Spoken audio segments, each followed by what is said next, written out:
Nə fərqi var? Üstündə göy etiket vurublar. Ondan sonra nə bilim, bu drakonu vurublar, tarakanı vurublar.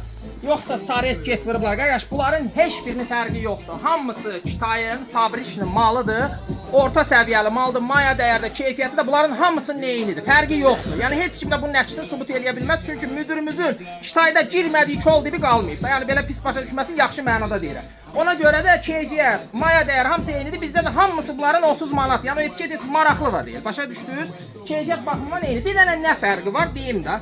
Sexinkilər var qardaş, yerli olan. Bunlar 23-24 manatdır hər yerdə. Bir dənə bununla bunların fərqi odur. Bu fabrikindir. Hamısı 30 manatdır. Heç də fərq eləmir. Göy etiket, sarı etiket, biri çıxır nə bilim məndə göy etiket 50-dir, biri çıxır 40-dır, biri çıxır 45-dir. Hamısı boş söhbətdir qardaş. Boş söhbətdir. Keyfiyyətsə hamısı da eynidir.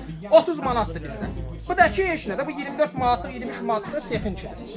Yəni bu da belə. Bax fərqi bir dənə budur. Başqa heç kim orada boş-boş danışmasın. Yenə deyirəm, ölkədə də rəqib axtarıram. Bax bu drakonu çox deyir. Bu drakon mənimdir. Demişəm oynamayın drakonumla. Bu drakon mənimdir. Mənim malımdan kimsə mən oyun gələ bilməz. 30 manat eləmişəm. İndi elə bacarıqlı oğlansız. Çıxın 25 manat eləyin, onda deyim, hə, bacarırsınız.